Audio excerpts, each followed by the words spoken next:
Et si on parlait de sport? Une émission produite et réalisée par l'association Et si on parlait de sport et animée par Laurent Garnier et Adrien Picou. Bienvenue dans la 140e émission de Et si on parlait de sport? Une émission 100% passion, une équipe de passionnés, des voix authentiques et un objectif clair, donner la parole à ceux et celles qui font le sport au quotidien. Des terrains aux vestiaires, des bénévoles aux athlètes, du sport amateur au haut niveau, on est au cœur de l'action, là où tout se joue. Un grand merci à nos partenaires Samper Connect, LG Consultant et l'agence Bellombra de Bruno Hamet. À nos côtés, ils jouent collectif et partagent la même vision, un sport qui rassemble, qui propulse et qui construit l'avenir. Respect aussi pour la Dream Team de l'association Et si on parlait de sport, animatrices, animateurs, chroniqueurs, consultants. Une équipe engagée, passionnée, prête à attaquer l'année plein régime. Alors installez-vous, montez le son, c'est parti pour une nouvelle émission de Et si on parlait de sport? Au sommaire, programme de cette première émission, direction la ville de Rose pour parler d'un événement qui fait vibrer Toulouse chaque année, la corrida pédestre Crédit Agricole Toulouse 31, une course populaire, festive et solidaire qui célèbre cette année un anniversaire très spécial, les 25 ans déjà.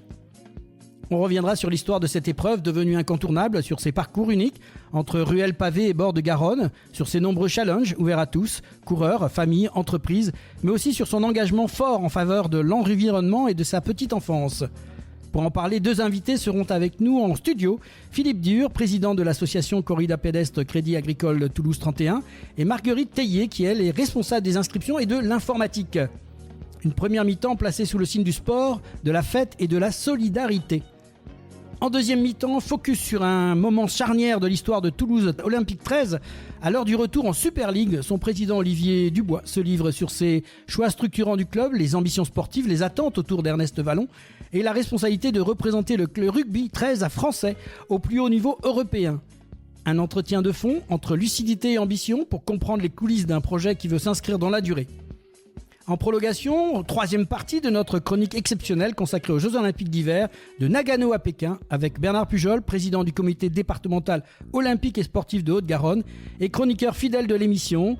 Nous allons revenir sur les grands moments qui ont marqué l'histoire des Jeux Olympiques d'hiver, des innovations sportives aux performances d'exception, des premières historiques aux évolutions majeures qui ont transformé ces Jeux au fil des éditions. De Nagano à Pékin, nous traverserons plus de 20 ans d'histoire olympique à la rencontre des athlètes, des disciplines et des événements qui ont façonné les Jeux d'hiver modernes. Et pour finir, une chronique spéciale sur le tournoi Destination, coup d'envoi de la compétition avec un focus sur cette première journée et le choc d'ouverture entre la France et l'Irlande. Et maintenant, place à la première mi-temps avec Philippe Dur et Marguerite Tellier. Et si on parlait de sport? Première mi-temps.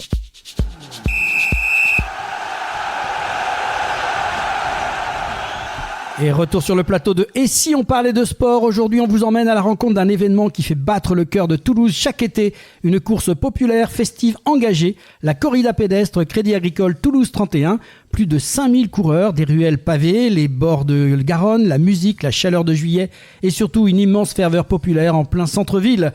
Pour nous en parler, nous avons le plaisir d'accueillir deux invités qui font vivre cet événement de l'intérieur. Philippe Dur, qui est le président de l'association donc Corrida Pédestre Crédit Agricole Toulouse 31, et Marguerite Tellier, qui elle est responsable de l'informatique, des inscriptions et entre autres, elle participe aussi au challenge des entreprises, on va le dire comme ça. Marguerite et Philippe, bonjour. Bonjour. Bonjour Laurent. Alors, bonjour. On va commencer par Marguerite, qu'on reçoit aujourd'hui pour la première fois. Quelques mots sur qui est Marguerite Tellier. Je suis toulousaine depuis peu, depuis 2010, où j'ai commencé à la corrida. J'étais en fait une amie du précédent responsable des inscriptions.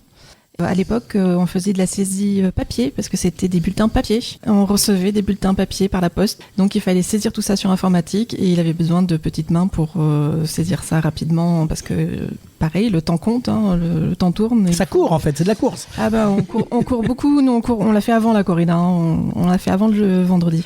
Et du coup, j'ai commencé là, et puis petit à petit, chaque année, je prenais un peu plus de responsabilités. Je faisais aussi la distribution de dossards.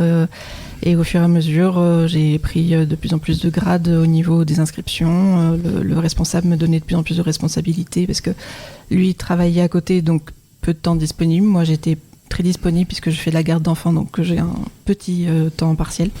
Donc petit à petit, J'ai fait ma place dans la corrida. Finalement, quand le responsable a décidé d'arrêter, Pouf pouf, on a dit c'est Marguerite. Voilà, tout le monde a trouvé ça tout à fait naturel que je prenne la suite puisque en fait j'étais déjà quasiment responsable, j'étais devenue associée responsable, donc c'est devenu naturel. Tout le monde s'est tourné vers moi, on a dit c'est pas grave, il s'en va, mais elle est là. Eh ben superbe, en tout cas on est content de te recevoir aujourd'hui. Merci. Philippe, on le présente plus, mais quand même quelques mots pour les gens qui ne te connaisseraient pas. Oui, écoutez, je suis, comme vous l'avez dit, Laurent, président depuis maintenant un certain nombre d'années. Auparavant, j'étais surtout le fondateur, on dit les choses comme ça, en 1999. À l'époque avec Serge Lévy, qui était mon alter ego en course à pied, et puis on s'était lancé dans cette aventure tous les deux en 99. Donc, si on fait les comptes, Laurent, eh bien, ça fait déjà 27 ans. Et voilà, donc aujourd'hui, mon rôle, c'est de manager les équipes et puis de veiller aussi à ce que l'événement corrida maintienne son aura auprès du public et auprès des institutionnels, ce qui est le cas aujourd'hui. Donc ça motive pour continuer encore de nombreuses années. Alors moi, je voudrais un petit peu revenir en arrière, Philippe, parce que je voudrais creuser un peu sur le président que tu es, mais tu as aussi un passé et c'est pas anodin ta passion pour le sport, parce que tu as, par ton passé professionnel, été quand même dans ces domaines-là où je pense que tu as dû prendre quelques idées quand même pour construire après un projet comme ça. C'est tout à fait juste. Effectivement, ma carrière professionnelle s'est faite autour du sport, puisque j'avais la chance d'être directeur de la communication d'un grand groupe d'assurance. Je ne sais pas si on peut le nommer, mais à l'époque, c'était AGF, et puis après AGF, c'est devenu Allianz. Et par ce biais-là, eh bien, j'ai eu la chance, effectivement, de pouvoir vivre de très très grands événements sportifs comme le Tour de France cycliste. Là, on prend quand même quelques idées, Philippe. je sais que ça te parle. Les Jeux Olympiques d'hiver, notamment Albertville 92, Lillehammer. Donc je vais pas tout énumérer, mais c'est vrai, et tu as raison, que ça donne beaucoup d'idées pour organiser un événement comme la corrida, puisque comme chacun sait, l'événement corrida, c'est pas uniquement un coup de pétard pour faire partir les gens et les chronométrer à l'arrivée, c'est tout un festif qui est organisé autour, et ça me tient à cœur. Je voulais revenir sur ça parce que c'est important de savoir à qui on s'adresse et de dire que tu es président, mais c'est un vrai président, un président qui connaît le sport, qui a participé, qui a vu, qui a observé, et je pense que c'est aussi un message que je peux faire passer à plein de gens qui cherchent à monter des événements, de se renseigner, d'apprendre, et ça s'apprend pas uniquement sur Internet, ça s'apprend aussi sur le terrain. Merci Philippe d'être ce témoin aujourd'hui avec nous, on est très content de t'accueillir. Je vais continuer donc, on va creuser un peu, Marguerite, qu'on a élaboré un peu. J'aimerais que tu me parles maintenant concrètement de ce qu'est ton travail au sein de cette corrida, puisqu'il y a plein de boulot, on en parlera, mais toi tu t'occupes véritablement de l'informatique. Alors l'informatique c'est large, est-ce que tu peux un peu plus détailler ce que tu fais, ta mission et les talents que tu donnes dans ce travail? Oui, effectivement, l'informatique c'est un terme un peu flou qui correspond aussi à une tâche un peu floue parce que je suis à la fois derrière la boîte mail où on reçoit les demandes, soit les demandes des coureurs, des gens qui veulent se renseigner, qui ont une question, qui n'ont pas trouvé l'information sur le site internet, qui cherchent, ou alors carrément les entreprises qui nous contactent pour nous dire voilà, on veut courir, je crée une équipe, je vais inscrire toute une équipe. Donc il y a du relationnel aussi, c'est pas que de l'informatique, faut vraiment aussi travailler auprès du relationnel avec les personnes. Oui, bien sûr. Les entreprises, je les accompagne de la demande d'inscription. Je reçois un mail, c'est bonjour, je voudrais inscrire mes employés à la course, comment je fais? Donc je leur explique comment ils doivent faire. Pareil, ouais, donc un vrai travail de suivi quand même. Je fais le suivi jusqu'au bout, puisqu'on fait même, on leur propose un rendez-vous la semaine précédant la course pour venir chercher les dossards qu'on leur prépare en lot, pour qu'ils aient vraiment juste à venir prendre leur. Alors quand tu dis on, c'est que tu as une équipe avec toi quand même? Ah oui, Alors juste pour qu'on se rende compte, combien vous êtes dans ce secteur-là, c'est intéressant, on ne sait pas ça, on s'en rend pas compte du tout. Alors en général, j'ai un stagiaire ou une stagiaire qui m'accompagne sur les 2 derniers mois, qui participe aussi à d'autres tâches au sein de la corrida, pas forcément que aux inscriptions. J'ai 2 personnes dans mon équipe. Guy Pradérol, qui est très connu aussi dans le milieu. Bien sûr, Guy, on le salue, on connaît bien Guy, oui, bien sûr. Qui gère beaucoup les bénévoles, mais du coup, comme je m'occupe aussi de la distribution des dossards, j'ai aussi des bénévoles sous mon autorité pour la distribution des dossards. J'ai aussi Kamel qui m'aide sur l'informatique, qui est beaucoup plus pointu en informatique que moi, donc quand il y a un problème avec les ordinateurs ou quoi, c'est lui que j'appelle. Et tout ça, je le dis, c'est bénévole. Tout ça, c'est bénévole. C'est important de se dire que si vous donnez de votre temps, c'est une passion quand même quelque part qu'elle a, c'est le fait d'accompagner, d'être dans un environnement. Tu me disais de 2010 à aujourd'hui, ça fait 15 ans. Oui. Et t'as pas arrêté. J'ai pas arrêté. C'est extraordinaire. C'est-à-dire que le message, il est superbe. Donc, vraiment une passion au-delà du travail que vous faites, de faire courir les gens. Il y a ce travail. Tu parles de distribuer les dossards. Je sais que c'est un travail qui demande un suivi. C'est pas aussi simple que son a l'air. Des fois, les numéros, ils se mélangent. Des fois, c'est pas toujours facile. C'est des dossards informatisés aujourd'hui. Comment ça se passe ? C'est des dossards papier qu'on distribue. On a un système informatique pour les distribuer. Maintenant, c'est par QR code. Avant, on avait des listings. Et alors, les bénévoles devaient chercher dans le listing le nom de la personne ou le numéro du dossard. C'était assez long. Et puis, pour revenir on reviendra sur le RSE plus tard, mais ça faisait des tonnes et des tonnes de papier parce que tous les jours, on devait rééditer les listings pour les changements de cohorte qu'il y avait eu entre-temps. Maintenant, tout ça, c'est informatisé.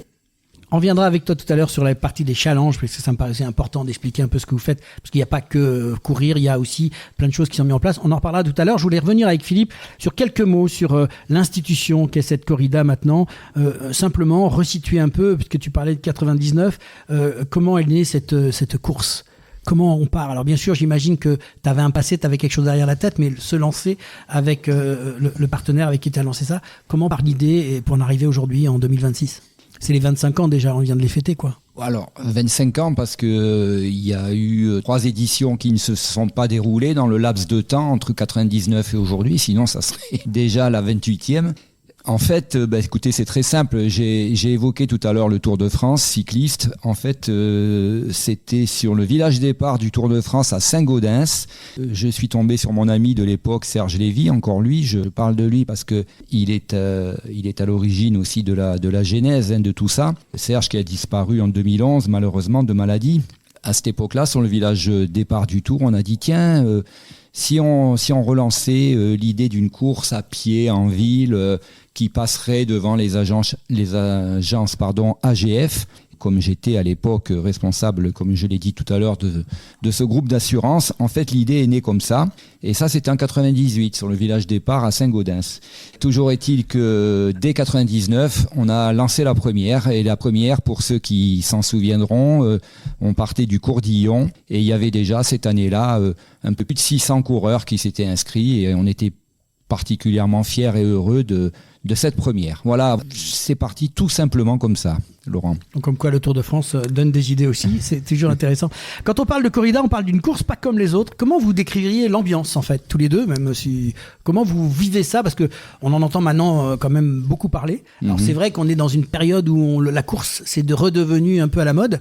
Comment vous découvririez cette ambiance au cœur de la ville ? Ce qui fait la particularité de la corrida, c'est d'abord parce qu'elle se situe, comme tu le dis fort justement, en pleine ville, dans l'hypercentre de Toulouse, et en nocturne de surcroît. Donc ça, les gens, ça leur plaît beaucoup. Et la particularité de la corrida par rapport à d'autres courses qui sont probablement aussi importantes, si je dois citer le marathon par exemple, la particularité de la corrida, c'est que on a affaire à des citadins purs et durs de Toulouse. Pour 60% des coureurs qui composent le peloton, on a affaire à des Toulousains pur jus, des citadins qui viennent courir soit en vélo, soit en trottinette, soit à pied. Et ça nous plaît bien. Et puis ils viennent pour l'ambiance. Ce sont des personnes qui, on peut le dire, participent peut-être à une seule course dans l'année, c'est celle-ci. Voilà, ce ne sont pas des coureurs invétérés comme on peut trouver tous les dimanches matins sur les courses qui se déroulent à Toulouse et autour. Beaucoup se trouvent un intérêt pour participer à cet événement parce qu'il y a ce côté, encore une fois, festif, convivial, en plein cœur de la ville. Et puis la date aussi, la date fait beaucoup parce que c'est le tout début des vacances d'été. c'est la fin des périodes scolaires. En général, ça correspond au résultat du bac le vendredi en question. On vient s'éclater, quoi. Donc voilà, c'est un peu, les gens se relâchent et puis ils viennent faire la fête. Et puis souvent, après la course, ils s'en vont manger dans un resto. Donc voilà, c'est toute une formule. Pour récupérer après avoir éliminé. Et ça fait plaisir à nos restaurateurs. 2 formats de course sont proposés. Est-ce que vous pouvez nous expliquer un peu les formats justement pour ces personnes qui vont courir et qui se posent peut-être des questions encore? Alors écoutez, il y a le 3 km qui suscite des vocations parce que souvent les gens quand ils participent au 3 km parce qu'ils ont peur de se lancer sur de la course à pied, l'année d'après ils s'inscrivent sur le 10. Donc ça c'est parfait. Donc un 3 km à 20 heures où on accueille à peu près 1 millier de coureurs, c'est ça Marguerite je crois? À peu près oui. Et une deuxième course, le 10 km, là qui s'adresse à des personnes qui se sont entraînées un minimum malgré tout parce que 10 bornes, bon mais il faut quand même les faire. Et là, on démarre à 21h30, donc vraiment aux toutes dernières lumières du jour, au début du crépuscule. Et c'est là que la fête bat son plein. La corrida, c'est pas seulement une course et on arrive à cette série de défis que vous proposez à relever pour tous les profils. Que pouvez-vous détailler tous les challenges? J'ai vu qu'il y avait plein de choses, alors je les ai notés, mais est-ce que on peut rentrer un peu dans le détail? Et tu disais tout à l'heure que tu étais en contact avec les entreprises, alors je vais plus loin avec toi. Le challenge des entreprises, qui est a priori un vrai succès, qu'est-ce que c'est? Comment ça se passe? Quand les entreprises s'inscrivent, ils s'inscrivent sous un nom d'équipe. C'est-à-dire que dans le formulaire d'inscription, il y a une petite option « Je participe au challenge entreprise » qu'on coche et là, on peut rentrer un nom d'équipe. Donc, nous, ce qu'on fait ensuite, pas moi personnellement, justement, Laurent Balzac qui s'occupe... Allez, on va saluer Laurent Balzac qui n'est pas avec Laurent, nous, mais qui n'est pas là. Il faut saluer le travail. Mais qui fait un gros travail parce que lui, il reprend tout le fichier coureur et il récupère tous les noms d'équipes et comme ça, il recense toutes les équipes. Et ensuite, dans ces équipes, on va trier les plus rapides, les plus solidaires, les équipes les plus responsables au niveau écologique. Les plus fidèles. Les plus fidèles. Ah oui, il y a tout un tas de critères en fait qui restent en ligne de compte. Et donc à chaque fois, il va filtrer par équipe. Il passe dans la moulinette et il sort les trophées. Il nous fait des chiffres de fou et il nous fait le classement de chaque challenge. En fait, ce sont des courses dans la course. Il y a la grande course individuelle avec un classement nominatif individuel et puis il y a tous ces trophées qui confèrent à ce que chacun des participants puisse trouver un intérêt à y participer parce qu'il est dans une entreprise et qu'ils vont peut-être gagner le trophée de la fidélité ou le trophée de la famille. Il y a un trophée famille j'ai vu ça, c'est marrant, ça, qui marche très bien aussi. Voilà. Oui, parce que quand on s'inscrit, il y a l'option Challenge Entreprise, il y a aussi la petite option Challenge Famille. Et là, on a on a un nom d'équipe pour la famille. Les trophées. Il y a l'entreprise la plus performante, c'est-à-dire que dans l'équipe, on va sélectionner les 5 coureurs les plus rapides et ce sera cette équipe-là qui participera au challenge. Il n'y a pas besoin de s'inscrire à chaque trophée. En fait, du moment que vous vous inscrivez en équipe, qu'il y a un nom d'équipe, vous êtes candidat pour tous les trophées. D'accord, c'est la sélection, le critère. Après, voilà, c'est la moulinette qui se fait toute seule. Ouais, tout à fait. Donc l'entreprise la plus performante, ce sont les 5 coureurs les plus rapides. C'est tout. Ils ont couru très vite. L'entreprise la plus solidaire, moi c'est mon trophée préféré, c'est les 5 coureurs qui arrivent dans le temps le plus réduit, avec le moins d'écart de temps. On y va, pas forcément les plus rapides, mais ensemble. Le trophée de la petite entreprise, donc c'est comme le trophée de l'entreprise performante, les plus rapides, mais dans une entreprise de moins de 20 employés, je crois. Oui. Donc la mobilité, c'est ceux qui sont venus à la course avec les moyens les plus propres. C'est ça. Donc là, comment vous le savez ça? Comment on peut le savoir? Alors, dans le fichier d'inscription, on a tout un questionnaire sur comment vous êtes venu à la course, par quel moyen de transport, avec covoiturage ou pas, si vous avez emmené d'autres coureurs, etc. Il y a tout un questionnaire comme ça qui nous permet de calculer et notre bilan carbone et du coup de calculer les gens qui viennent avec les moyens les plus propres. Le trophée de la fidélité, comme son nom l'indique, eh bien, l'entreprise la plus fidèle, parce que les gens reviennent d'une année à l'autre, ils m'écrivent un petit mail en disant « On est venu l'année dernière, on veut recourir cette année ». Et donc, les plus fidèles sont mis en avant. Et donc, sur le 3 km, on a la famille, parce que sur le 3 km, on peut courir à partir de 12 ans. Donc, on peut courir avec les enfants. Comme je l'avais dit, on a là aussi une entreprise la plus performante, donc les 5 plus rapides. Et ensuite, on a des trophées un peu plus individuels. Enfin, il y a le trophée de la performance RSE aussi. Donc les entreprises qui correspondent le mieux à nos valeurs de solidarité, de respect de la planète. Et le D+, qui est un trophée tout récent, qui récompense le coureur le plus rapide sur la montée du Pont Neuf. Parce que oui, ça monte le Pont Neuf. Le D+, si je puis me permettre, c'est dénivelé positif. Voilà. Donc effectivement, c'est le seul endroit de la course, le Pont Neuf, où il y a un petit peu de dénivelé. Alors, j'ai les chiffres, attention, les chiffres sont faramineux. Sur 106 mètres, 7 mètres de dénivelé. Alors en fait, pourquoi on fait ça ? Alors d'abord, on a un partenaire, on va les citer, Altiservice, avec Font-Romeu et Font-Romeu, Pyrénées 2000 et Saint-Lary, donc qui parrainent ce trophée qui est de plus en plus suivi. Pourquoi ? Parce que les jeunes, notamment, aiment se challenger sur des segments comme ça de course. À la limite, il y en a certains, ils font la course juste pour sprinter à cet endroit-là et remporter le trophée. Vous voyez ? C'est vraiment le challenge qui plaît aux jeunes, un petit peu comme on fait sur Strava pour ceux qui connaissent. Voilà, donc on a voulu mettre ça en place et puis on est particulièrement content parce que ça marche bien. Et le segment est sur Strava du coup ? Oui, le segment est sur Strava, absolument, bien sûr. Quel bilan vous pouvez tirer ? Donc, on va revenir sur l'émission, donc 2025, avant d'attaquer 2026. Un petit bilan rapide de ce qui s'est passé, de votre ressenti de cet événement. Le bilan, bien sûr, était très favorable et c'était une réussite parce que, comme chacun sait, Laurent, certains le déplorent, mais il fait toujours un petit peu chaud quand même au mois de juillet à Toulouse. Et même si c'est 21h, il y a des années où il a fait particulièrement chaud. Donc cette année, c'était pas le cas. Donc les coureurs étaient plutôt contents. On a battu nos records d'inscrits, même si c'est pas ce qui nous fait kiffer, pour employer les mots jeunes. On cherche pas à inscrire le plus de coureurs possible, mais cette année, on a pu en accueillir quasiment 6000. Donc voilà, ça c'est vraiment le plafond. On n'ira pas au-delà.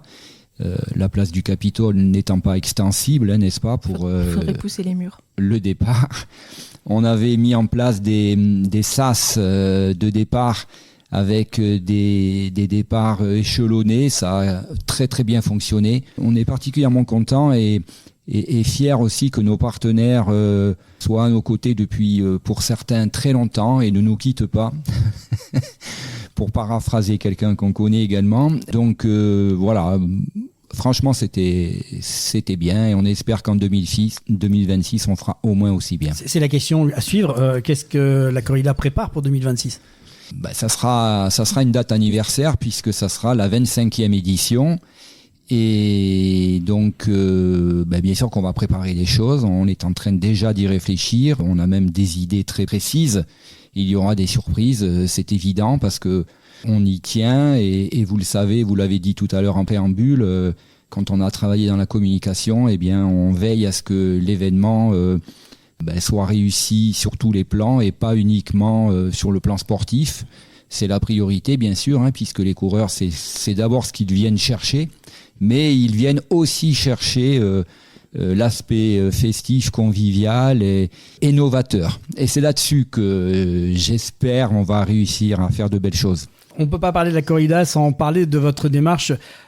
Marguerite, vous l'avez un peu évoqué, mais éco-responsable. Chez vous, c'est important. Vous avez d'ailleurs, on a vu récemment distribuer un document très précis et très intéressant sur ce que vous faites dans ce domaine-là. Qu'est-ce que vous pouvez nous donner comme élément par rapport à ces actions concrètes que vous faites pour l'environnement et la solidarité ? Ce qui est assez original chez vous, c'est que vous avez décidé, en partant d'une course, de vraiment travailler ce concept-là. Peut-être que c'est un témoignage ou un exemple à donner à d'autres personnes qui font comme vous des courses, des marathons, des corridas. Oui, ça c'est une volonté que l'on a depuis maintenant un certain nombre d'années, notre démarche éco-responsable, et qu'on essaie d'améliorer tous les ans. Et on essaie d'aller le plus loin possible dans cette démarche, sans pour autant, je dirais, empiéter encore une fois sur l'aspect festif de l'événement. C'est-à-dire que voilà, on essaie de trier bien sûr tous les déchets que l'on peut produire durant la course. On fait donc des tris sélectifs, du compostage, on essaie d'éviter l'incinération. Bien sûr qu'on essaie également de moins gaspiller, ou en tout cas, si on le peut, pas du tout. On supprime tout ce qui est papier, plastique, les poches de dossard, il n'y en a plus. On a limité également maintenant les t-shirts, même si ces fameux t-shirts, on essaie aussi de trouver des arrangements avec des fournisseurs français, parce que quand ils viennent de l'autre bout de la planète, fatalement ça génère Du carbone. Ben oui, du carbone, bien sûr. On fait des ravitaillements beaucoup plus verts. Tous les produits que l'on propose à nos coureurs sont bio, régionaux, locaux. Et on va donc jusqu'à, grâce à Climat Local, qui est notre partenaire, calculer quelle est notre empreinte carbone. On sait précisément, on peut même donner le chiffre de 2025, on a généré 57 tonnes de CO2. Voilà, alors une fois qu'on sait ça, qu'est-ce qu'on en fait de ce chiffre ? Depuis 3-4 ans, on s'engage à reboiser et à replanter des arbres ou des haies champêtres un petit peu partout dans la région, que ce soit dans Toulouse ou alentour. Voilà, pour que cette replantation puisse permettre de compenser à court terme une partie des émissions, mais la totalité des émissions à long terme. C'est sur quoi nous nous engageons. Voilà, alors pour être tout à fait concret, le 28 février prochain, nous serons au golfe de la Ramée pour planter 1000 arbres avec toute l'équipe de la corrida et certains des bénévoles. Tout ça, c'est passionnant et en même temps, je crois que vous avez aussi une belle démarche au-delà de celle-ci. Il y a une démarche de solidarité qu'on n'a pas non plus toujours dans toutes les organisations sportives. Et là, vous avez décidé cette année de reverser des bénéfices à 2 associations. Oui, alors on le fait depuis l'origine. On a toujours reversé les bénéfices de la course à des associations, en particulier des associations qui aident les enfants particulièrement et les familles qui sont en souffrance parce que les enfants sont malades. Voilà, donc depuis 2000 précisément, nous avons reversé énormément d'argent à des associations qui ont travaillé et qui travaillent encore d'arrache-pied pour aider toutes ces personnes dans la souffrance. Il y a eu l'association Ella, il y a eu l'association Dominique, il y a eu Petit Cœur de Beurre, bon, je ne vais pas toutes les citer. Depuis 3 ans, c'était les Gladiateurs et Au Talent by Matisse. Et on a changé cette année, puisque nous allons dorénavant, et à partir de 2026, remettre les bénéfices à 2 nouvelles associations. Un maillot pour la vie, qui est une association qu'on connaît bien dans la région toulousaine, et Aliosema, qui est une association qui accompagne la recherche sur les tumeurs cérébrales et qui aide les enfants grands prématurés. Moi, je voulais juste rajouter, je suis de l'autre côté aujourd'hui, mais je suis aussi ambassadeur d'un maillot pour la vie. Je voulais vous remercier pour cette gratitude que vous faites et de reverser l'argent, parce que moi aussi j'étais enfant malade et ça a été extrêmement dur, et aider, c'est ce qu'on peut faire de bien dans la vie. Donc merci beaucoup. C'était vraiment un petit hommage de sa part et je pense qu'il est avec nous maintenant à la radio et voilà, ça prouve que Adrien a évolué aussi grâce au travail que vous avez fait. Donc voyez, directement on a une réaction parce que c'est ça qui est intéressant. En tout cas nous on est très contents d'avoir Adrien avec nous et de voir qu'il nous aide à animer ces émissions. Je voudrais terminer sur une question un peu plus technique te concernant, Marguerite. Comment ça se passe au niveau des inscriptions ? Est-ce que le top départ est donné ? Le top départ sera donné le 1er mars. Et voilà, donc je voulais arriver à ça. Et donc il suffira de se rendre sur notre site internet, Corrida Pédestre de Toulouse, ou sur le site de notre partenaire Chronostart, qui est à la fois le chronométreur de la course et le gestionnaire du site des inscriptions, pour pouvoir s'inscrire directement à titre individuel. Pour les entreprises, il faut me contacter à l'adresse mail inscription au pluriel corrida@gmail.com. Pareil, l'adresse du site de Chronostart et l'adresse mail sont trouvables sur notre site internet. Et donc vous me contactez et vous me dites voilà, j'ai une entreprise, je voudrais faire courir mes employés, comment je fais, et je vous explique tout en détail. Alors une question, est-ce que ces inscriptions, on est open ou il y a un point moyen pour s'arrêter ? Il y a une limite, oui. Il y a une limite. On peut pas, comme on le disait tout à l'heure, on ne peut pas agrandir la place du Capitole et à un moment donné, on sait que on peut pas aller au-delà d'un certain plafond. L'année dernière, les inscriptions se sont terminées assez rapidement. Vous avez ouvert le 1er mars, Marguerite, et je crois que début mai ou mi-mai, c'était déjà... Un mois et demi avant la course, on était... Oui, plus d'un mois, oui. Ils sont fous, c'est Toulousain. Totalement. C'est un peu la tendance dans toutes les courses actuellement. On a eu un coup de chaud. Je voudrais profiter de ce temps d'antenne juste pour remercier l'ensemble de nos bénévoles parce que j'allais t'en parler, c'est la question que j'allais te poser. Justement, oui. Je pense qu'une épreuve comme ça ne peut pas exister sans les bénévoles et Marguerite qui est ici en est le témoin. Monter une opération comme ça, et on le sait lorsqu'on fait de l'organisation, y compris, tu parlais du Tour de France tout à l'heure, c'est aussi beaucoup de bénévoles qui permettent à ces organisations d'exister et d'être, et c'est la force du sport en France. Quel message tu peux faire passer à ces bénévoles aujourd'hui? Je pense que tu as toujours besoin de bénévoles et quel effectivement, inversement, pour ceux qui sont avec toi, le message que tu aimerais leur faire passer? Oui, alors les bénévoles, bien sûr, ils sont vraiment indispensables à la réussite de l'événement. D'ailleurs, on leur dédie chaque année cette réussite.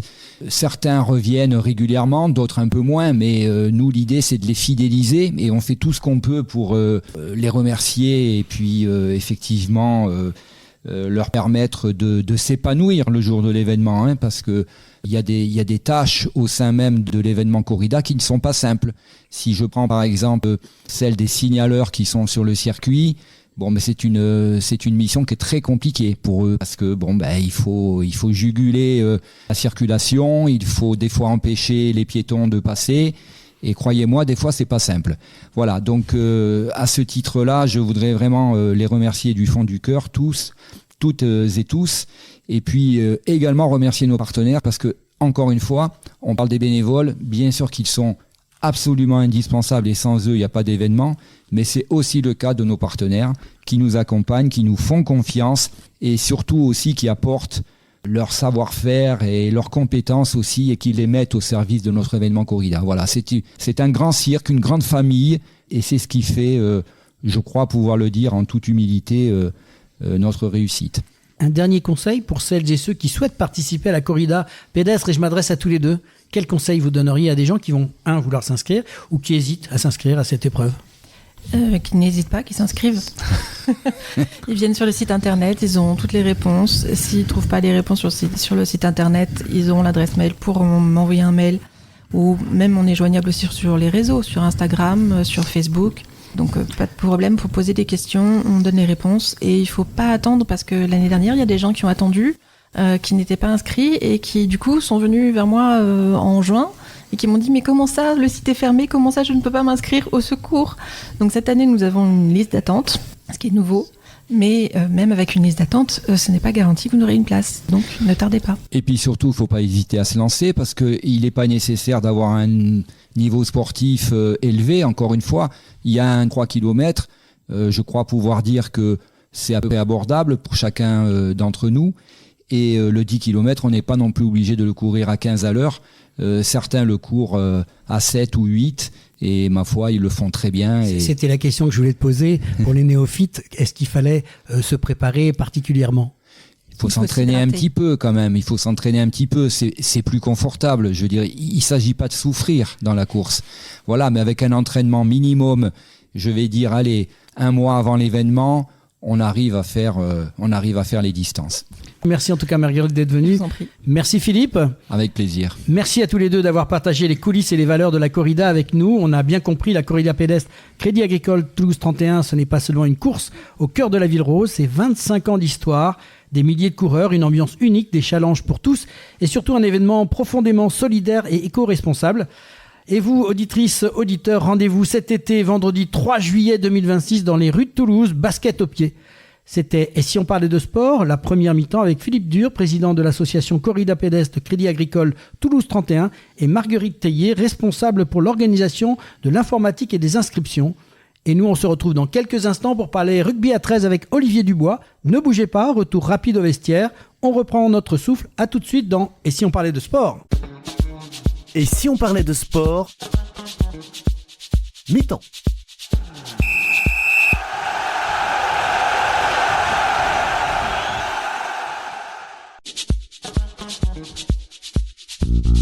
Devenez supporter de l'émission « Et si on parlait de sport ?» Depuis plus de 125 émissions, l'équipe de « Et si on parlait de sport » fait briller le terrain médiatique des sportifs, des entraîneurs, des dirigeants, des bénévoles, toutes celles et ceux qui font battre le cœur du sport au quotidien. Nos chroniques, nos interviews, nos reportages touchent chaque mois des milliers d'auditrices et d'auditeurs. Mais pour continuer, pour exister, pour aller encore plus loin, on a besoin de vous. Pourquoi nous soutenir ? Parce que vous aimez notre ton vrai, nos sujets humains, nos valeurs fortes. Parce que vous croyez que le sport, ce n'est pas que la performance, mais l'esprit d'équipe, la passion, la proximité. Et parce qu'un média indépendant, ça se défend. Alors avec votre soutien, on peut continuer à produire chaque semaine, à donner la parole aux acteurs du terrain et lancer de nouveaux formats encore plus forts. Alors rejoignez le club des supporters de l'émission. Ici, pas de minimum, pas de maximum. Chacun donne ce qu'il veut, ce qu'il peut. Un simple clic sur etsionparlaitdesport.fr ou sur Hello Asso et bienvenue dans l'équipe. Allez, on compte sur vous, devenez supporter de l'émission Et si on parlait de sport et faites partie de l'équipe qui fait vivre la passion du sport partout en France.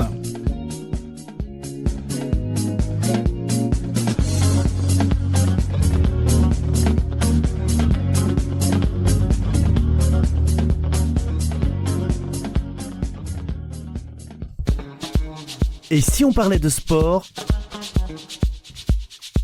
Deuxième mi-temps. Et retour sur le plateau de Et si on parlait de sport ? Aujourd'hui, on se penche sur un club qui fait vibrer Toulouse, ainsi que les amateurs du rugby à 13. Le Toulouse Olympique 13 qui revient en force en Super League pour la saison 2026. Et pour en parler, nous avons choisi d'accueillir Olivier Dubois, qui est le président du club. Bonjour Olivier. Bonjour Laurent, bonjour Adrien. Bonjour Olivier.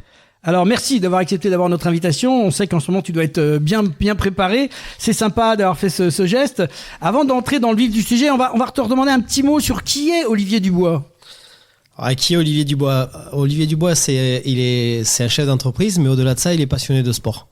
Voilà, donc une fois qu'on a dit ça, on a tout dit, et ça fait maintenant 2 ans que je suis à la tête du Toulouse Olympique 13, et donc on a fait finale la première année, perdu.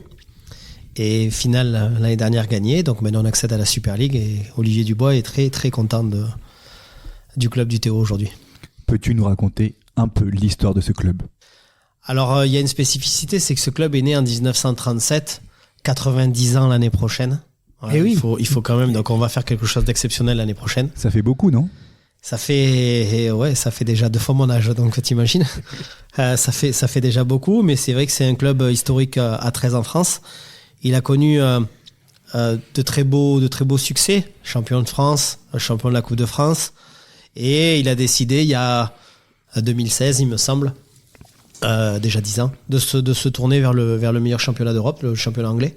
Et il a commencé en Ligue 1, puis Championship, puis Super League en 2021. Et depuis, ils ont fait l'ascenseur. Et puis cette année, on va essayer de faire quelque chose d'historique, c'est d'essayer de se maintenir en Super League, c'est ce que personne n'a jamais fait aujourd'hui. Alors justement, le Toulouse Olympique 13 a une identité forte, on vient de le voir, presque centenaire. Et est-ce que tu peux nous parler un peu de ce fameux retour, on va dire, en Super League, puisque vous y étiez déjà il y a quelques temps, vous êtes redescendu et là vous remontez à nouveau. Voilà, est-ce que tu peux nous parler un peu de tout ça ? C'est un projet qui est né il y a maintenant 2 ans et demi, où je suis parti, le coach Sylvain Oulès voulait arrêter.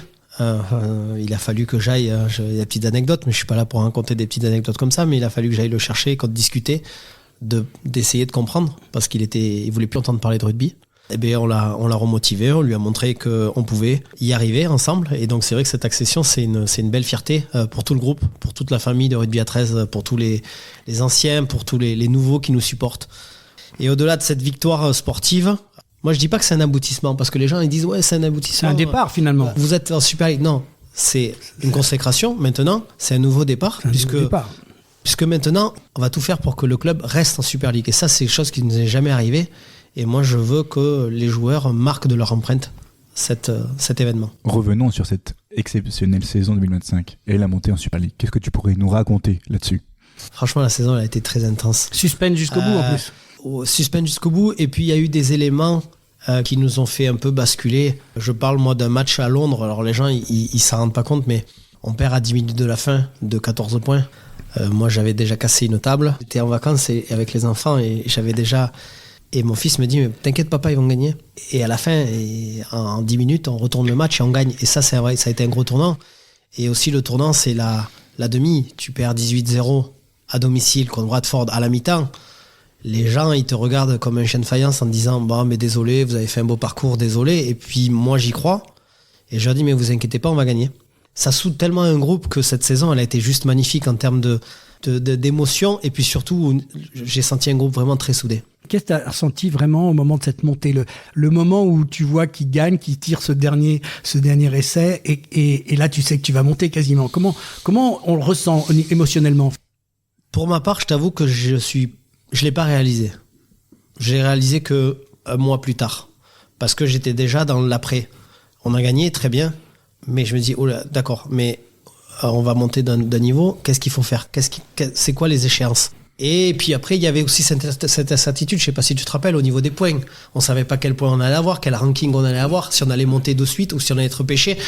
Il y avait tout ça, mais j'étais déjà dans l'après. Le nouveau logo, la nouvelle identité, la nouvelle mascotte, l'augmentation de capital. J'étais déjà dans l'après. Donc c'est vrai que j'ai réalisé bien un mois et demi plus tard, et je croisais des gens qui me disaient, mais tu te rends pas compte, Super League? Je dis non, je me rends pas compte, mais maintenant je m'en rends compte parce que je vois l'engouement. On peut reparler un peu de ce logo. Pourquoi avoir changé cette identité visuelle? Juste pour remettre au goût du jour. Voilà. Et je trouve que d'épurer les logos et de les rendre beaucoup plus, on va dire, c'est pas dénaturé, c'est pas manquer de respect aux anciens, ce logo. C'est juste essayer de vivre avec son temps et essayer de redorer un peu l'image. Et je me suis dit que c'était un super moment puisque tout nous réussit. On monte, on accède au plus haut niveau. Et bien vas-y, changeons de logo, changeons de mascotte, changeons d'équipementier. Et hop, et voilà. Donc c'est pour un renouveau, c'est pour un nouveau départ. On peut dire qu'en vrai, tu as fait ça au bon moment, puisqu'il y a la Super League qui est arrivée et que tout s'est un peu enchaîné. En fait, je devais déjà le faire l'année d'avant. Sauf qu'on perd en finale à Wakefield. Mais tout était déjà prêt. Et j'ai pas senti... Là, ça aurait été un manque de respect vis-à-vis des gens, de dire, voilà, le mec, il vient d'arriver, il perd, il change tout, il veut repartir d'une page blanche. Non, c'était pas mon but. Mon but, c'était de garder cet héritage. C'est pour ça que l'année dernière, la saison, on l'a appelé héritage.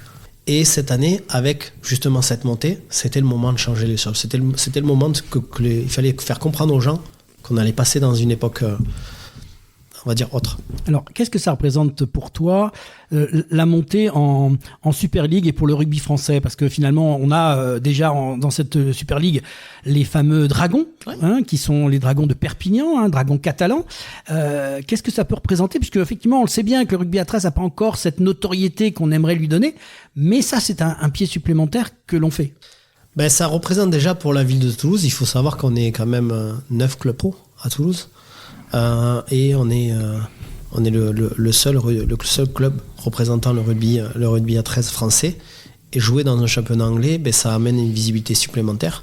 Et il faut pas oublier que ça amène aussi des belles retombées économiques pour la ville de Toulouse. Parce qu'aujourd'hui, ben, il va y avoir peut-être 1500, 2000 supporters anglais qui vont venir à chaque match. Donc ça va faire travailler les restaurants, ça va faire travailler les hôteliers, ça va faire travailler toute l'économie toulousaine. Et ça, pour moi, c'est une belle fierté. Voilà. Et donc on va essayer de représenter la France, puisque aussi ça prépare aussi nos jeunes, puisque j'ai quand même 12 joueurs qui sont français et qui sont sélectionnés dans l'équipe de France. Donc ça viendra améliorer notre équipe de France et ça viendra améliorer aussi peut-être le résultat à la prochaine Coupe du Monde dans 6 mois. On va passer maintenant un peu dans le domaine sportif, puisque c'est aussi ça qui nous intéresse. Le recrutement a été un élément clé lors de l'intersaison. Comment ça s'est déroulé et quel profil vous avez recruté pour affronter finalement cette Super League? Parce que j'imagine qu'il faut un petit peu durcir, trouver des profils qui correspondent. Ça a un travail qui a été fait par le directeur sportif Cédric Garcia et par le coach Sylvain Oulès. Effectivement, on avait déjà préparé en amont ceux qui n'allaient pas rester. Voilà, Dominique Perroux, qui avait déjà 36 ans, il s'était fait le tendon d'Achille, il n'avait pas joué de la saison l'année dernière. On lui a donné son bon de sortie. Il y a eu 2 joueurs qu'on a décidé de pas garder, donc ça faisait déjà 3 départs. Et on a décidé de se solidifier en prenant des joueurs aguerris de Super League ou des joueurs qui avaient joué dans le championnat australien. Et c'est vrai qu'on arrive, on a eu la chance de faire Tyler Dupré. Tyler qui est double champion de Super League, 27 ans, avec Wigan.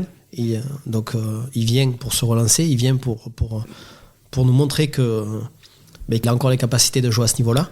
On a Luc Polsei, un international italien, pareil, qui vient nous couvrir 3 postes. Ça, c'était très intéressant, puisque vous savez qu'en Super League, ça tape beaucoup plus, donc potentiellement plus de blessés. Donc il nous fallait, on va dire, un joueur capable de couvrir 2-3 postes.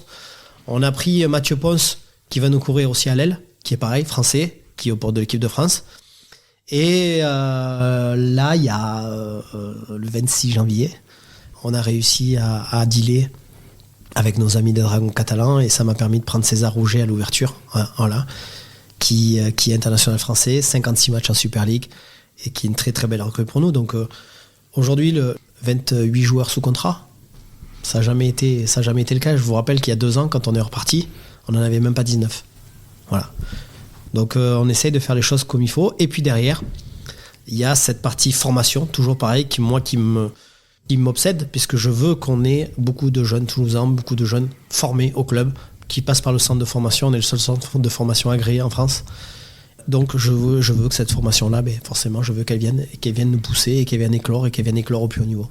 On va parler maintenant de cette nouvelle saison 2026 qui va être extrêmement dense pour vous. Peux-tu nous raconter et nous dire quels sont les temps forts de cette saison pour les supporters surtout ? Le tout premier, forcément, ça va être notre match à domicile. 21 février, 19h, Castelfort, voilà, venez. Le rendez-vous est passé. Ouais, venez nombreux. Je vais prendre mes places. Non, mais venez nombreux parce qu'on a besoin du public, toulousain, mais pas non seulement que le public toulousain, le public de toute l'Occitanie. On a des joueurs aussi, on a de la chance d'avoir des joueurs pros qui viennent de Lézignan, qui viennent de Limoux. Donc voilà, on a ce cru-là dans la partie pro.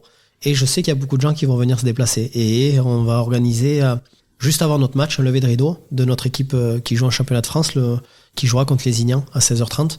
Donc ça va amener encore plus de monde au stade. Donc c'est vrai que cette date-là contre Castelfort, je l'attends parce que ça va lancer notre saison et il me tarde. Et donc vous allez faire aussi un petit match avant, là-bas chez nos Anglais ? Oui, samedi prochain. Le hasard du calendrier fait qu'on tombe contre ceux qui nous ont gagné en finale il y a 2 ans. Première journée, Wakefield.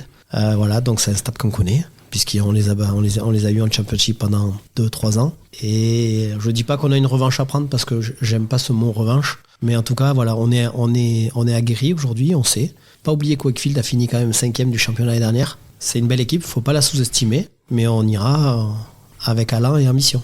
Avant de commencer cette saison, vous avez affronté les Dragons catalans quelques semaines. Quel regard vous avez porté sur ce match Ce match, ça fait déjà 2 saisons qu'on fait des matchs amicaux avec nos amis les Dragons catalans, avec mon ami président Bernard Gouache. Moi, j'ai beaucoup aimé, parce que la première mi-temps, il y a 18 partout. C'est équipe 1 contre équipe 1. Moi, aujourd'hui, je suis très confiant du staff. Je suis très, très, très heureux du travail qu'ils font. Très confiant pour l'avenir, avec les joueurs. Et en deuxième mi-temps, on a fait le choix, on a fait le parti pris de sortir tous les titulaires et de faire jouer les jeunes. Sur la pelouse, il y avait des petits jeunes qui avaient 17 ans, qui étaient en centre de formation. Et ça leur permet, petit à petit, de s'aguerrir à ces joutes-là, d'essayer de se tester.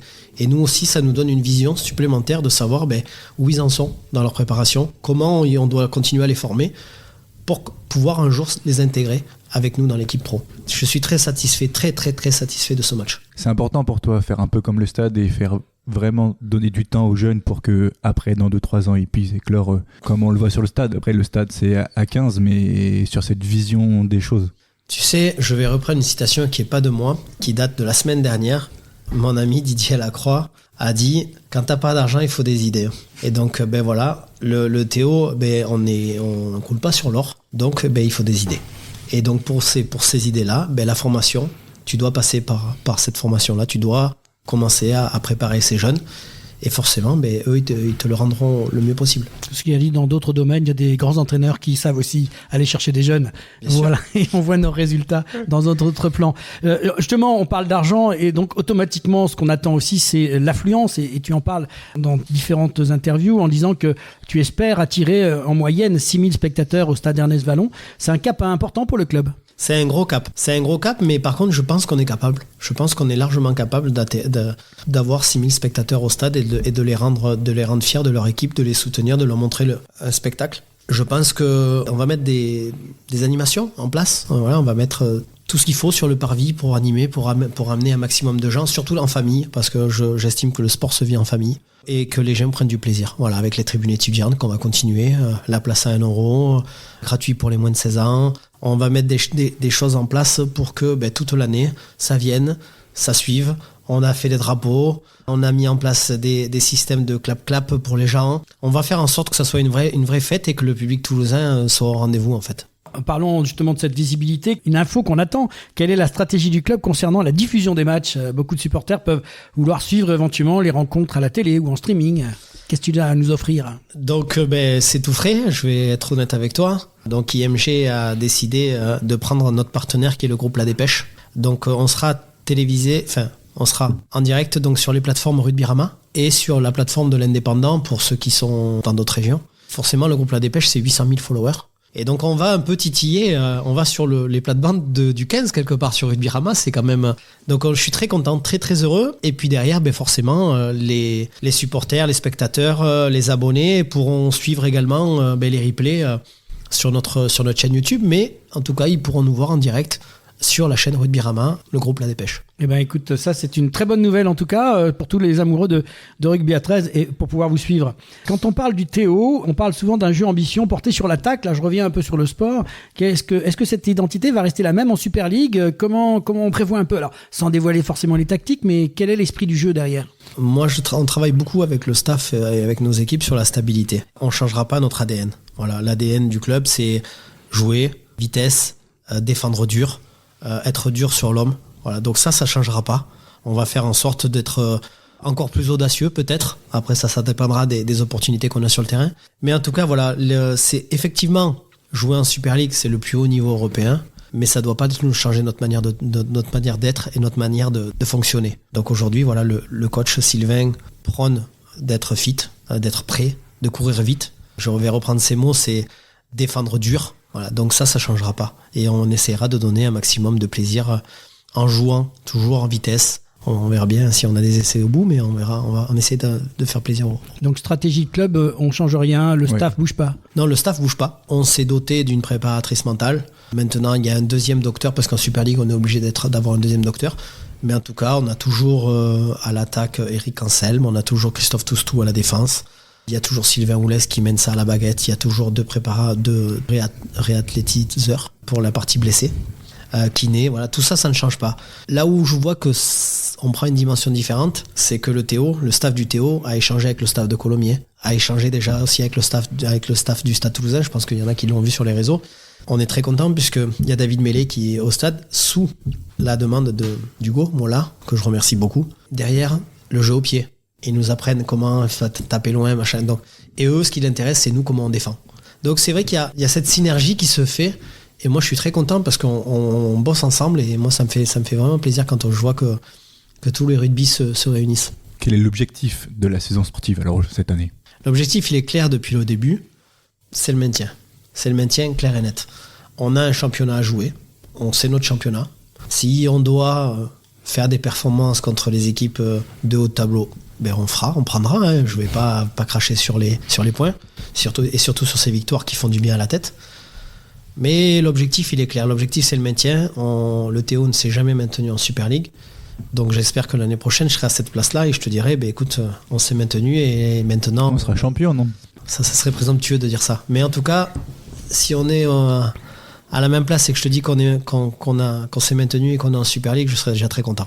Mais déjà, on prend le rendez-vous avec toi l'année prochaine. Quoi qu'il arrive, ça sera un grand plaisir de te recevoir. Quel message tu as envie d'adresser justement aux supporters du Théo 13 qui vont suivre cette Super League la saison prochaine ? Déjà, merci, un grand merci, parce que le club est passé par... alors, il y a eu des très bons moments. Les supporters, quand il y a des très bons moments, généralement, les supporters sont là, tout le monde est content. Et il y a eu des moments beaucoup plus compliqués. Et les supporters étaient là aussi. Donc déjà, merci à eux. Merci de continuer à venir nous supporter. Merci de nous supporter tout au long du quotidien, comme dans les défaites, dans les victoires. Et cette année, je leur dis de venir nombreux au stade et on va les régaler. En tout cas, nous, on sera contents. On est venu à chaque fois qu'on est venu, on a vu que des matchs gagnés. Donc, on espère pouvoir venir vous supporter dans cet angle-là.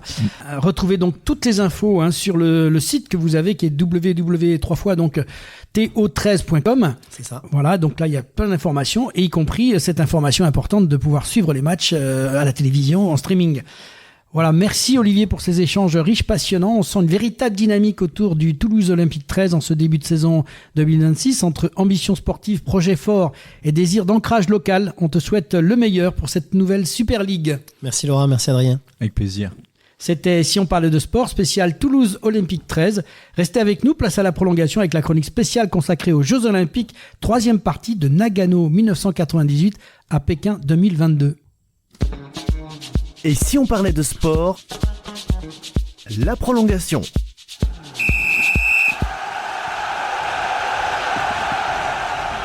Et retour sur le plateau de Et si on parlait de sport pour la 3e partie de notre chronique exceptionnelle consacrée aux Jeux Olympiques d'hiver. On poursuit notre voyage olympique. Bernard, après les débuts modernes et l'ancrage européen, on entre dans une période charnière des Jeux Olympiques de 1998 à Nagano jusqu'à Pékin en 2022. C'est l'ère de la mondialisation, des nouvelles disciplines, de la médiatisation extrême et aussi de quelques secousses.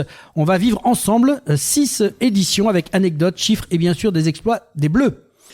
Oui, Laurent, exactement. C'est une période où les Jeux Olympiques d'hiver changent presque de dimension.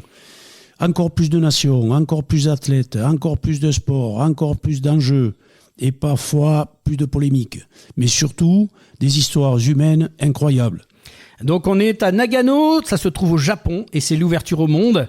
C'est un vrai tournant avec 72 nations et plus de 2176 athlètes. Ils participent dans 7 sports et 14 disciplines qui regroupent un total de 68 épreuves officielles, soit 7 de plus qu'à Lillehammer. Et on sent clairement que les sports d'hiver ne sont plus réservés à une poignée de pays. Oui, et surtout, Nagano marque une révolution culturelle avec l'arrivée officielle du snowboard. On change ainsi de génération, de mode, de code et de public. Et côté français, un nom ressort immédiatement. Oui, Karine Ruby, une pionnière dans ce sport, première championne olympique française en snowboard. Elle ouvre ainsi la voie à toute une génération de riders et rideuses et incarne l'arrivée des sports dits urbains sur la neige.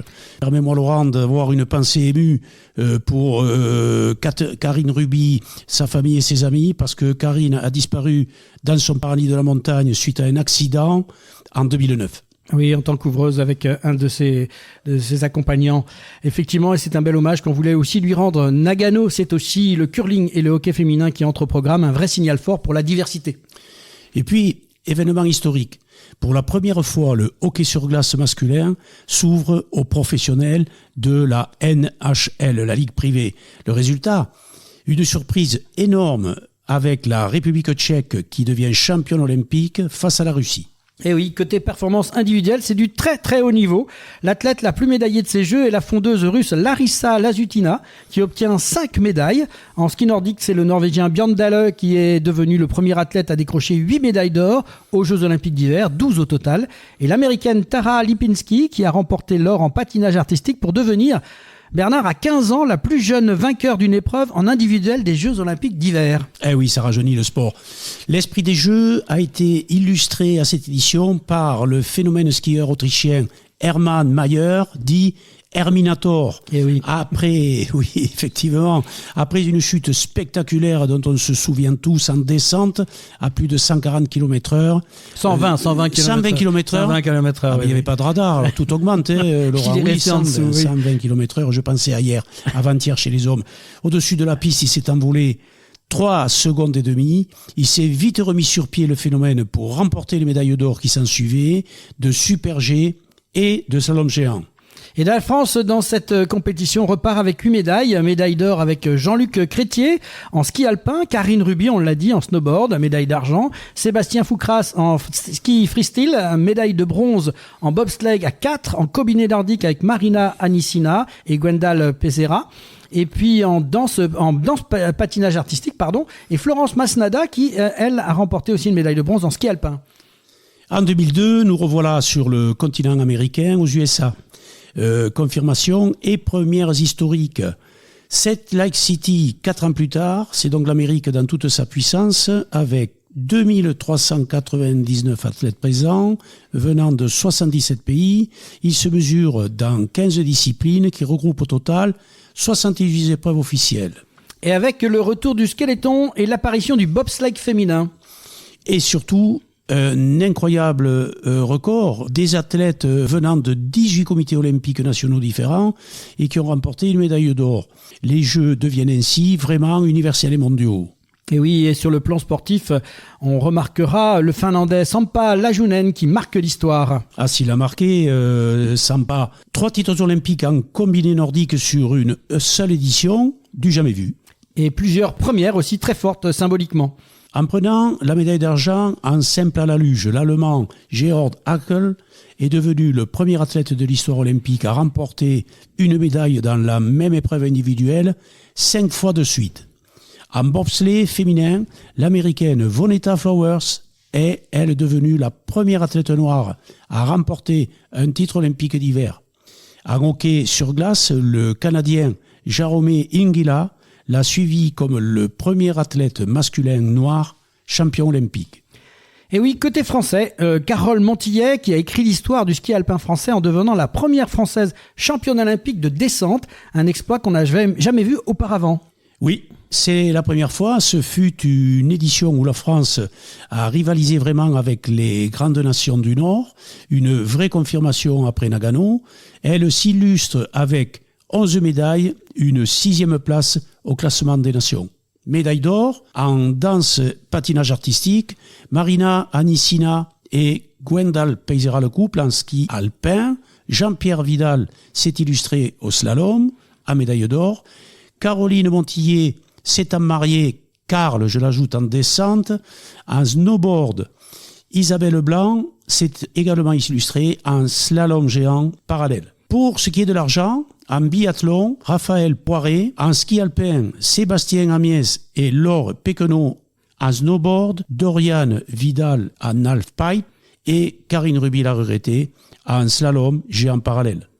Pour le bronze, en biathlon, par équipe, en ski freestyle, Richard Gay. On va partir des États-Unis pour revenir en Europe et à Turin, très exactement, en Italie, avec la technologie, le fair play et le collectif. Retour donc à Turin, des Jeux de record avec une population de plus de 900 000 habitants. Turin est devenue la plus grande ville à avoir jamais accueilli des Jeux olympiques d'hiver.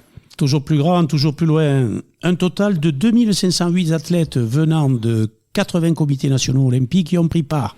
26 d'entre eux repartant avec des médailles, c'est un autre record. Oui, il se mesure dans 15 disciplines qui regroupent au total de 84 épreuves officielles, soit 6 de plus qu'en 2002. Oui, le snowboard cross, la mass start en biathlon, ainsi que 2 épreuves par équipe en patinage de vitesse et en ski de fond font leur apparition aux programmes olympiques. Alors, chose importante, pour la première fois, une couverture vidéo en direct des Jeux était disponible sur des téléphones portables.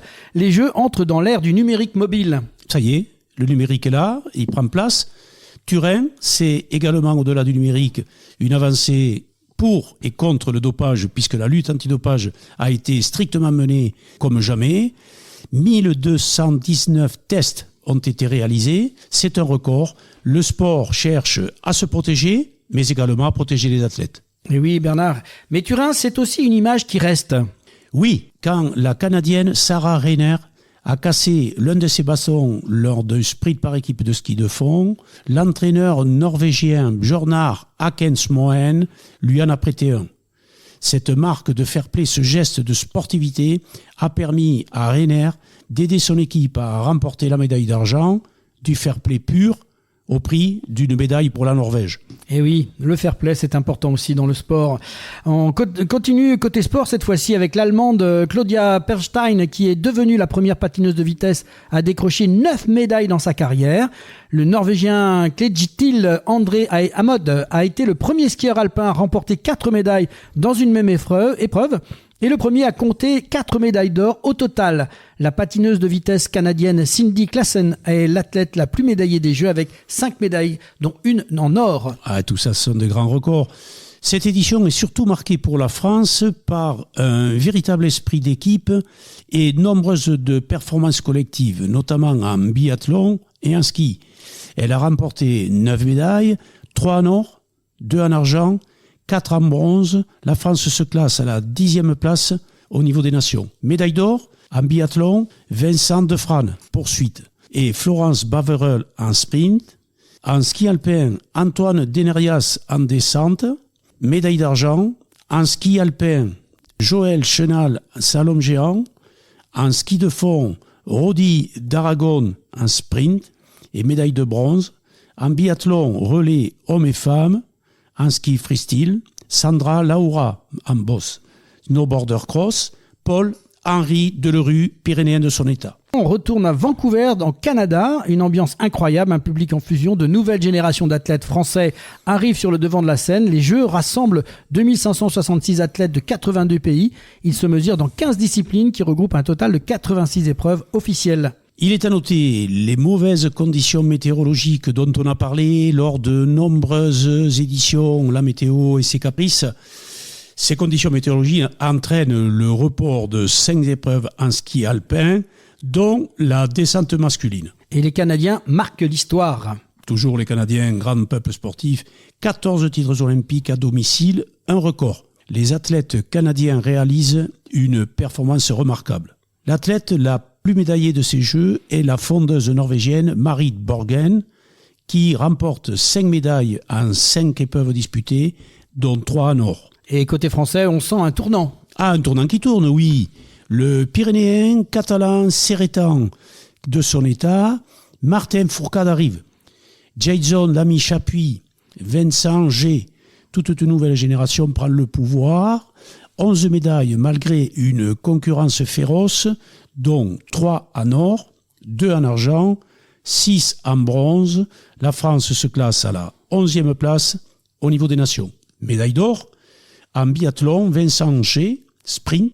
Martin Fourcade pour la mass start. En combiné nordique, Jason Lamy Chapuis en slalom. Pour l'argent, en biathlon relais féminin en snowboard cross, Déborah Atonios. Pour la médaille de bronze en biathlon, Vincent G en poursuite, Marie-Laure Brunet toujours en poursuite, Marie Dorin-Habert en sprint, en ski cross Marion Josseron, en snowboard cross Tony Ramouin et Mathieu Bozetto en slalom géant parallèle. Et on rechange à nouveau de continent pour se retrouver à Sotchi en Russie. Sotchi, probablement l'édition la plus spectaculaire, Bernard, et controversée surtout. Ils ont été les premiers Jeux organisés sur le sol de la fédération russe. Oui, tu le dis, tu le présentes bien. Sotchi a été effectivement controversé, beaucoup de discussions. Cette Olympiade a été l'une des plus coûteuses de l'histoire, ostentatoire. Tout le monde a crié qu'il y en avait trop et que c'était beaucoup. Certains ont même parlé des Jeux de la démesure, tant les infrastructures ont explosé. 2 pôles, des infrastructures gigantesques. 88 épreuves pour 15 disciplines. 98 épreuves. 98 épreuves, je vous en prie, Laurent, de m'avoir repris. C'est important, merveilleux. c'est énorme. C'est énorme, effectivement. 98 épreuves, 15 disciplines dans 7 sports olympiques. 2780 athlètes ont concouru, dont, et c'est à noter pour l'évolution de notre société, plus de 40% des femmes parmi ces athlètes. Et sportivement, c'est effectivement historique. Oui. La patineuse de vitesse néerlandaise Irene Wust est l'athlète la plus médaillée de ces Jeux avec 5 podiums au sein d'une équipe des Pays-Bas qui bat des records en accumulant 23 médailles dans cette seule discipline. Le biathlète norvégien Ole Einar Bjørndalen, que l'on connaît bien, qui devient le sportif numéro 1 des Jeux Olympiques d'hiver en portant son total à 13 médailles, dont 8 en or depuis 1998. Tout comme sa compatriote skieuse de fond, Marie Borgen, qui s'installe en haut du palmarès féminin avec 3 nouveaux titres, dont un cumul de 10 médailles. Ah, c'est fantastique, ces pays du Nord, Norvège, Finlande, Suède, qui excellent sur ce patinage et le font. De son côté, la France remporte 15 médailles, record égalé pour la France, 4 en or, 4 en argent, 7 en bronze. On parle alors d'une vraie explosion de performances collectives avec des podiums dans des sports variés, du ski acrobatique jusqu'au biathlon. En médaille d'or, en biathlon, Martin Fourcade, poursuite et individuelle. En ski cross, Jean-Frédéric Chapuis. En snowboard cross, Pierre Voltier. Pour ce qui est de la médaille d'argent en biathlon, Martin Fourcade pour la mass start. En ski alpin, Steve Missilier juge le slalom géant. En ski freestyle, Arnaud Bovolenta en ski cross et Marie Martinot en halfpipe.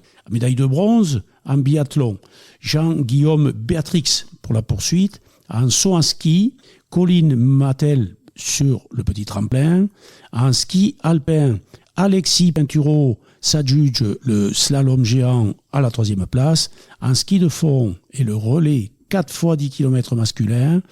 En freestyle, Kevin Roland pour le halfpipe et Jonathan Midol en ski cross. En snowboard cross, Chloé Trespech. Et oui, toutes ces performances, c'est important. Ça prouve qu'on gagne aussi au niveau des Français des médailles. On passe en Corée du Sud, Bernard, à Pyeongchang. Sport et géopolitique, on va dire, avec cette direction l'Asie, pour une édition froide et incroyable en Corée du Sud. Froide dans le sens, il faisait froid. Avec cette position stratégique, Pyeongchang en Asie et son accès à un public jeune. Et en plein boom, les Jeux Olympiques d'hiver de 2018 ont exposé de nouvelles générations d'athlètes potentiels au pouvoir des sports d'hiver. Pyeongchang, c'est le sport, mais c'est aussi la géopolitique. Oui, quand tu dis que sur les Corées, il faisait froid, sans jeu de mots, on peut dire que c'est une région où il fait souvent chaud, c'est étendu sur le plan géopolitique, mais on va revenir sur le sport. Ces Jeux sont marqués par la participation de la Corée du Nord. On connaît les relations conflictuelles de ces patries très proches et qui n'arrêtent pas de se comparer. Et c'est pas simple d'habiter à côté et de cohabiter. Donc un réchauffement des relations entre les deux Corées sont à saluer. Le sport est là pour ça, avec notamment une équipe féminine de hockey sur glace constituée de joueuses des deux nations. Au total, c'est un record de 92 comités olympiques, 93 nations si on prend en compte les deux Corées, Bernard, et de 2925 athlètes qui participent. Ces Jeux comprennent 102 épreuves, 50 épreuves masculines, 44 féminines et 8 mixtes pour 15 disciplines dans 7 sports olympiques. Alors, une note et une date. Le 5 décembre 2007, à la suite de la révélation du système de dopage d'État lors des Jeux Olympiques de Sochi 2014, le CIO, Comité international olympique, suspend le Comité national olympique russe de ces Jeux et donc la Russie en tant que nation participante. Ces athlètes russes sont toutefois autorisés à y participer sous drapeau olympique et sur invitation, en portant la mention athlète olympique de Russie, OAR, que l'on voyait sur le maillot. Leur participation se fera sous réserve qu'ils n'aient jamais été suspendus pour dopage et qu'ils se soumettent à des tests indépendants. Et oui, ça change quand même pas mal de choses avec un sport propre. Sportivement, c'est Esther Ledecky qui entre dans la légende. C'est la première athlète de l'histoire des Jeux Olympiques d'hiver à gagner la médaille d'or dans 2 disciplines distinctes olympiques, en ski alpin et snowboard au cours de la même édition. C'est-à-dire qu'elle a changé de ski, d'un ski, elle est passée au snowboard et elle a gagné. Ah, elle a dû les retourner ou elle a dû les attacher, mais en fait, ça a été très très vite. Impressionnant d'être capable. Impressionnant. C'est pour ça que c'était intéressant de noter cette petite anecdote. Bien sûr. 2 athlètes gagnent 3 médailles d'or dans ces Jeux, le fondeur norvégien Johannes Klebe et le biathlète français Martin Fourcade. Ce dernier parvient à un total de 5 titres pour devenir le plus décoré des athlètes français, tous jeux confondus. Oui, on nous rappellera, et tout le monde sait que l'aire des Pyrénées est un pays catalan, tout fait du bien pour le sport. Et on est performant. Pour la France, au-delà de Martin, on retrouve un équilibre fort entre tradition alpine, biathlon et nouvelles disciplines comme le snowboard cross. La France remporte 15 médailles, c'est un nouveau record tricolore, dont 5 en or, 4 en argent et 6 en bronze. Pour les médailles d'or en biathlon, Martin Fourcade, donc poursuite, Mastart et relais masculin. En freestyle, Perrine Lafont, toujours des Pyrénées et des Monts d'Aulne, on la salue. En snowboard cross, Pierre Vautier. Pour l'argent, en patinage artistique, le couple Guillaume Cizeron et Gabriela Papadakis en danse. En ski alpin, Alexis Pinturo s'adjuge en argent le combiné. En snowboard cross, Julia Nirani Pereira de Souza, Mabilo. Et oui, c'est l'ensemble, là, j'ai tout mis. Ah, ben effectivement, elle a de la famille et c'est bien, c'est très bien. Le sport agrandit sa famille, on en est ravis. On salue Julia pour le bronze. En biathlon, Anaïs Bescon en poursuite et relais féminin. En ski alpin, Victor Muffat-Jandé pour le combiné. Alexis Pinturo pour le slalom géant. En ski de fond, le relais 4 fois 10 km masculin. Richard Jouve et Maurice Magnifica pour le sprint libre et par équipe. Et on passe, Bernard, à Pékin, en Chine. Des jeux un petit peu sous contrainte. La première ville du monde à avoir accueilli à la fois les Jeux d'été en 2008 et les Jeux d'hiver en 2022. Dès le choix de la capitale chinoise pour accueillir ces Jeux, plusieurs voix s'élèvent pour critiquer la distance entre les lieux de compétition, sachant qu'il n'y a aucune montagne à proximité de Pékin. Beaucoup soulignent les conditions climatiques et l'usage intensif de neige artificielle. Pandémie, site éloigné, neige artificielle, pas de public.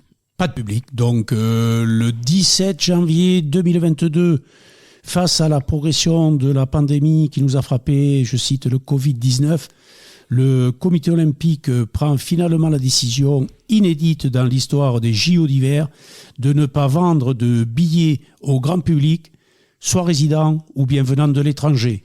Et oui, il y avait quand même 91 comités olympiques représentés pour 2869 athlètes à ces Jeux. Ils comprennent 109 épreuves, 52 épreuves masculines et 46 féminines et 11 mixtes pour 15 disciplines.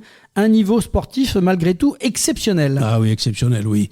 La Norvège, pays du froid, pays du ski et surtout du fond, meilleure nation olympique hivernale depuis les origines des Jeux d'hiver.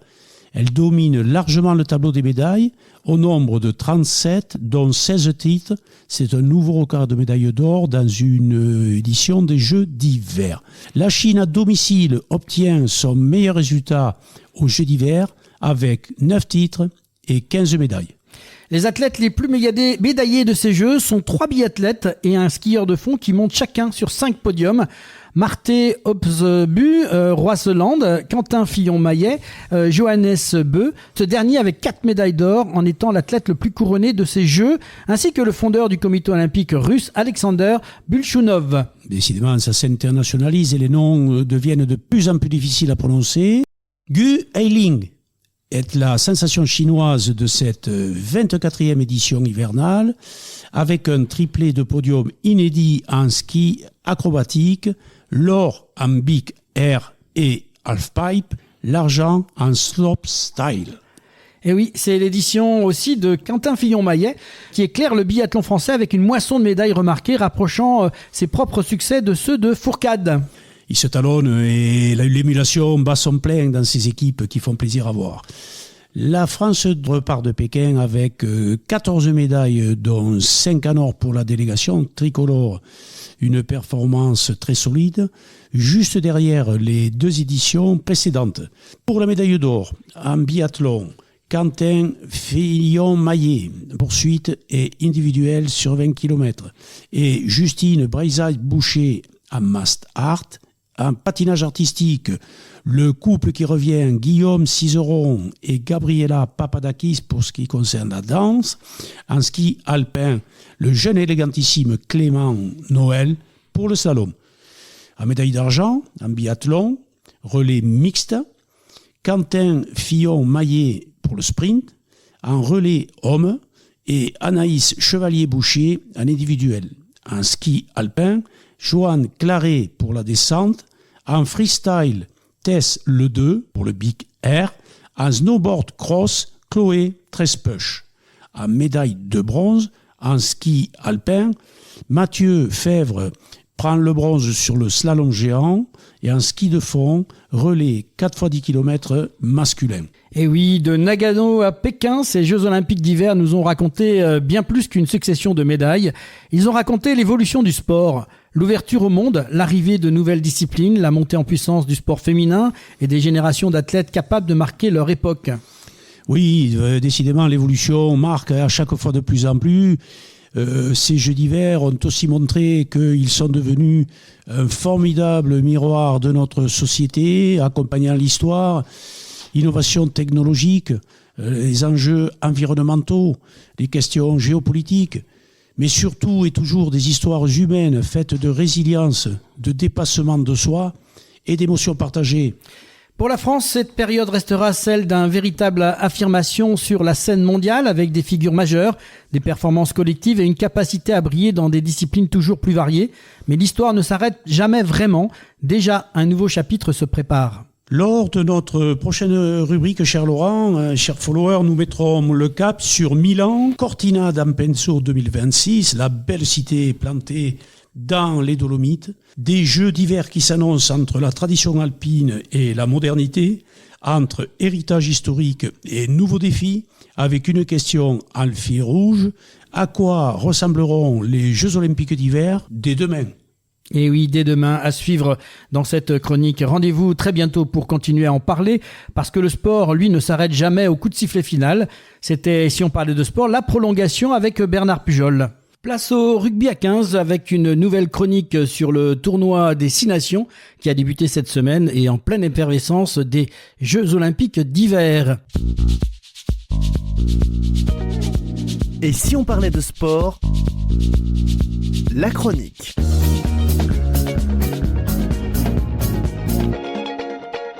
Et oui, c'est parti pour une nouvelle édition du tournoi Destination de rugby. Et dans cette chronique, nous vous proposons un focus sur cette première journée avec ce fameux France-Irlande en ouverture. Alors Bernard, un petit mot sur ce tournoi Destination qui vient de débuter avec une première journée assez exceptionnelle pour nous les Français, sans être trop chauvin, ça a été idéalement lancé en battant les Irlandais sur nous au Stade de France avec une Marseillaise extraordinaire pour lancer la saison avec un score 36-14. Alors... Oui, l'entrée en fanfare, on attend toujours l'autovaccination avec plaisir et impatience. Et la France, sous une pluie qui n'a pu maintenir le trèfle en vigueur, puisque les Verts d'Irlande se sont inclinés face à une équipe de France conquérante, qui n'a laissé aucune chance à ces gens du Spirit Fire. 36-14, une belle équipe en place, du jeu de mouvement, du soutien. On a vu de très très très belles choses avec un renouvellement de génération et ça laisse de bon augure et préfigurer pour la suite. Vive la France. Une première mi-temps à sens unique, on va dire, et puis un superbe essai sur ce petit coup de pied intelligent de Ramos qui envoie une balle extraordinaire. Oui, une première mi-temps sérieuse, disciplinée, en place, ce qui nous fait défaut quelquefois. On a joué collectivement, on a occupé le terrain, on a défendu très très très très fort, très rude.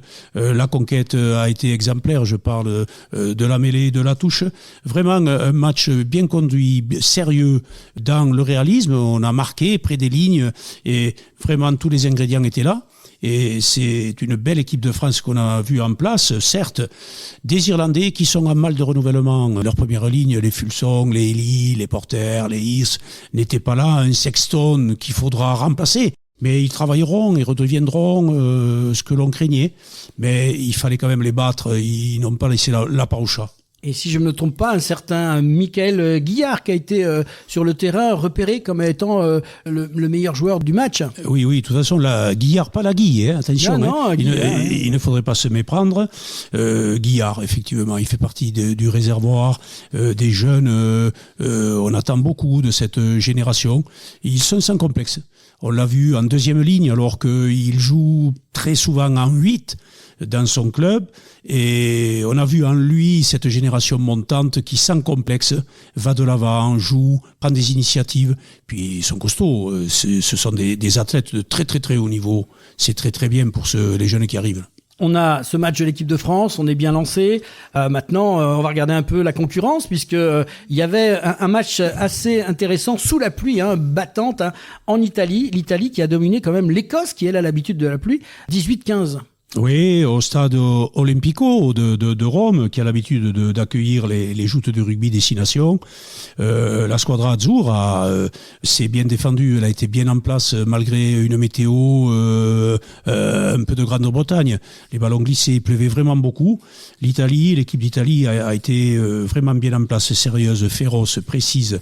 Il y a de très très bons éléments et ils ont réussi à vaincre l'Écosse, qui est une belle nation et qui n'a pas cédé, qui ne voulait pas perdre ce match. C'est très bien pour l'autodestination. Il est lancé, il y a de la performance et il y a déjà de très très bons résultats. Et on va terminer par l'Angleterre qui a nettement battu le Pays de Galles à Twickenham 48-7. Oui, à Twickenham, ça a été sens unique. Ils avaient refait les panneaux, ils avaient revu le sens de la circulation. C'est pas une injure faite à nos amis gallois. La Grande-Bretagne et les Anglais sont très bien en place. On avait vu des Anglais très conquérants, très puissants, très forts, réalistes, violents dans les contacts, il faut le dire, déjà sur les tests de novembre. Ils confirment et ils n'ont laissé aucune chance à des Gallois qui sont restés à 7 points et qui en ont pris 48. Ça a été un raz-de-marée. À suivre cette première journée qui s'annonce intéressant et redoutable pour la suite, puisqu'on voit déjà les deux têtes de pont en forme. On attendra un fameux France-Angleterre dans quelques temps, mais déjà la semaine prochaine, on se retrouve avec un invité, Bernard, que tu nous proposes dans cette chronique spéciale 6 Nations. Oui, nous aurons le plaisir et l'avantage d'être à nos micros Jean-François Hébernon qui nous fait l'amitié de revenir puisqu'il avait commenté les éditions 2025. Jean-François Hébernon, je lui ferai offense de le présenter. Grande deuxième ligne avec son compère Michel Palmier, une seconde ligne à la française, une des plus légendaires que le rugby ait pu produire. Une bise à Jeff et vivement de t'entendre. Voilà, donc on commentera, on reviendra sur le match Galles-France. Il y aura en même temps l'Irlande-Italie et l'Écosse-Angleterre la semaine prochaine. Un petit mot, bien sûr, on en a ce menu qui nous attend, on va laisser les jours se défiler et se préparer à ces joutes. La France au Pays de Galles doit y aller avec intention et rigueur, parce qu'il est toujours difficile quand on est français de refaire des performances, et ça sera pas facile, parce que les Gallois chez eux, à Cardiff, vendront chèrement leur peau, mais ne nous cachons pas, la France est favorite et doit confirmer sa performance la semaine prochaine. Si on parlait des jeunes, Laurent, oui, parce que là, on n'a pas parlé des vieux, parce qu'ils ne sont pas vieux, on a parlé des seniors et des garçons. Les moins de 20 ans. Les moins de 20 ans. Qui nous... Oh, hein Laurent, te rappelles-tu encore? J'en ai quelques souvenirs, mais qu'est-ce qu'ils sont loin. Voilà. Effectivement, 20 ans le bel âge, dont nos moins de 20, en pays catalan, à Aimé Giral, ont battu largement les jeunes homologues d'Irlandais par un score sans appel de 50 à 21. Ils n'ont laissé aucune chance. Ça a été une débauche d'énergie, de ballon, de précision, d'avancée, de jeu au pied. Vraiment, on a encore là, si besoin était, une relève et c'est fantastique à remarquer. C'est très très fort. C'est bien, on prépare la prochaine Coupe du Monde. Oui, avec grand plaisir et avec du matériel. Merci beaucoup Bernard pour cette petite chronique. On se retrouve donc la semaine prochaine pour une nouvelle chronique du tournoi des 6 Nations. C'est la fin du match et de cette 140e émission de Et si on parlait de sport. Et si on parlait de sport?